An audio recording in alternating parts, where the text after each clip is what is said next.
7 сынып физика Кромберг кітабынан 112 беттегі жаттығудың 3 есебін талқылайтын боламыз. Бірінші есеп: ыдыстағы газ оның сол жақ қабырғасына 300 паскаль қысым түсіреді. Газ ыдыстың төменгі, үстіңгі және оң қабырғаларына қандай қысым түсіреді? Жауап: 300 паскаль болады. Себебі Паскаль заңы бойынша сұйықтар мен газдардың қысымы барлық бағытта бірдей таралады. Яғни оның сол жақ қабырғасына да 300 паскаль қысым түсірсе, онда ол төменгі, үстіңгі және оң қабырғаларына да 300 түсіреді. Барлық жағынан бірдей.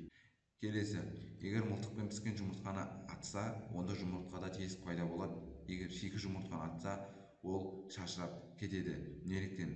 Енді қараңыздар, піскен жұмыртқаның іші қатты болғандықтан қысым тек бір бағытта беріледі. Сол себепті тесік пайда болады.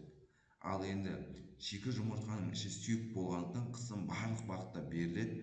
Сол себепті жұмыртқа шашырап кетеді. Паскаль заңы бойынша. Келесі: Паскаль заңын пайдаланып әртүрлі пішіндегі шыны және пластикалық құмыралар жасауға болады. 418 суретте көрсетілген шыны құмғанды қалай жасауға болатынын түсіндіріп көріңдер. Яғни Паскаль заңы бойынша сұйықтар мен газдардағы қысым барлық бағытта бірдей таралады. Осы заң бойынша пластикалық және шыны құмыралар жасалады. Осымен есеп аяқталды. Осымен 3 жаттығу аяқталды.